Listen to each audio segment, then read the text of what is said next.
In 2014, all of Asia will become one. A harmony which no one would have thought possible.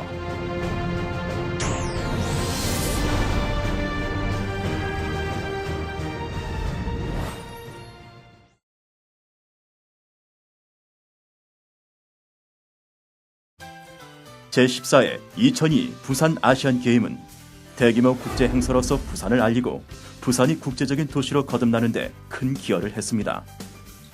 지역 사회에서 스포츠의 진흥과 건강한 시민상에 대한 의식의 변화를 가져오는 계기도 됐습니다. 그리고 대회의 성공은 대회를 개최하기 전 다양한 마케팅 활동이 더해졌기에 가능했습니다. 부산 아시안게임 준비 단계에서 마케팅과 관련된 사업 부분의 전반적인 책임을 총괄했던 경희대학교 체육대학원 김도균 교수를 찾아가 봤습니다.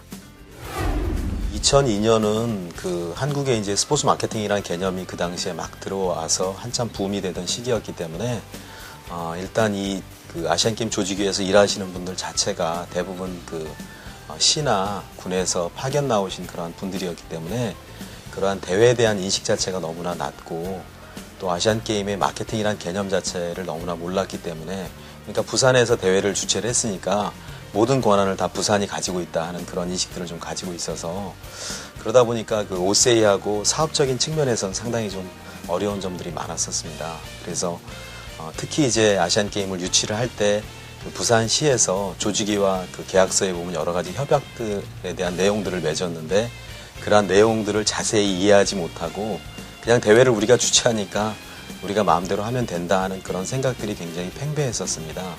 그러다 보니까 마케팅적인 것을 이해를 못하고 또 OCA가 가지고 있는 기본적인 마케팅 와이스를 이해를 못하다 보니까 일단 조직위에 속한 분들이 상당히 일을 하기가 좀 힘들었죠. 그래서 이제 제가 했던 그러한 업무는 그러한 조직위와 또 OCA, 그러니까 아시아올림픽 평의회 간에 그런 업무를 조종하는 그런 역할들을 했습니다. 그래서 어떻게 마케팅들을 해야 되고 어떻게 브랜딩을 해야 되고 어떻게 매니지먼트를 해야 되는지 그런 부분들에 대해서 서포팅하고 관리하는 그런 업무를 이제 제가 했었다라고 얘기를 좀 할 수가 있습니다.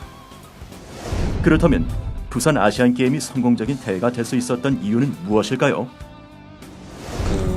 2002년 부산 아시안게임은 부산을 알리는데 정말 획기적인 역할을 했고요. 그리고 그 당시에 이제 아시안게임 때문에 광안대교도 그 전에 바로 오픈을 했고 또 백스코라든가 또 기타 이런 어떤 도시를 하나 업그레이드하는 어떤 문화적인 시설, 스포츠 시설들이 이제 만들어질 수 있는 그런 결정적인 계기가 됐고요.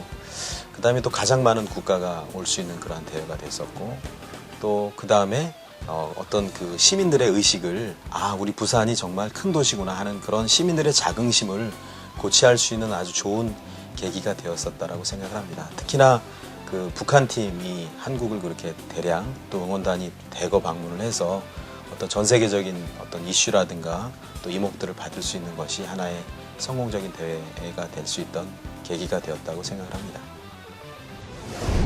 반면 미흡한 점은 무엇이었을까요? 우선은 부산 아시안게임에서 가장 문제가 좀 됐던 부분이 일단 대회를 유치하는 데만 급급하다 보니까 계약서 부분에 대해서 그렇게 많이 신경을 쓰지 않았어요. 마찬가지로 이번 2014년 인천 아시안게임도 역시 유치도시와 경쟁 때문에 OCA에게 많은 부분의 돈을 지불을 하고 대회를 유치하겠다는 그런 약속을 맺었기 때문에 상당히 저는 이런 측면에서 효과적으로 비즈니스적으로 성공하지 않으면 결국은 우리는 잔치만 벌이고 좋은 일은 OCA만 시켜주는 그런 결과를 낳을 수 있다고 생각을 합니다. 그렇다면 인천 아시안게임이 나아갈 방향은 무엇일까요? 무엇보다 인천 아시안게임 목적 자체가 상당히 인천이란 도시 자체가 이제 그동안 서울에 가려져 있던 어떤 배후 도시 같은 그런 느낌이었는데 이제는 이제 동북아의 어떤 허브 역할을 하는 그런 중심적인 도시로서 브랜딩을 하는 그런 아주 좋은 계기가 되는 대회가 될 것 같습니다. 이제 그렇게 하기 위해서는 상당히 이제 많은 부분의 노력들이 있어야 되는데요. 지금 굉장히 많은 마케팅들을 하고 있지만 상당히 이제 비즈니스적인 측면에서 경제적으로 효과가 있고 또 도시에 대한 브랜딩에 효과가 있어야만이 결국 대회가 마쳤을 때 이 대회 자체가 우리가 처음에 추구했던 그런 것과 일치한다라고 얘기를 할 수가 있을 터인데 그런 측면에서 보면 상당히 지금 이제 사업적인 측면에서는 조금 많이 부진하다 이렇게 얘기를 좀 할 수가 있겠고요. 그다음에 이런 어떤 국민적인 관심사 또 기업들의 관심사를 끌어내는데 많은 포커스를 좀 맞춰야 됩니다. 그래서 단순하게 어떤 스폰서십이 아니라 하나의 대회를 준비하는 과정으로서 어떤 비즈니스적인 측면을 고려해야만이 대회가 좀 성공할 수 있다라고 할 수가 있겠습니다. 앞으로 우리나라에서 가장 먼저 치르게 될 국제 스포츠 대회 2024 인천 아시안 게임. 부산 아시안 게임의 사례를 토대로 버릴 것은 과감히 버리고 배울 것은 적극 반영한다면 분명 인천이 추구하는 성공적인 대회가 될 것입니다. 이제 그 힘찬 첫걸음을 내딛습니다.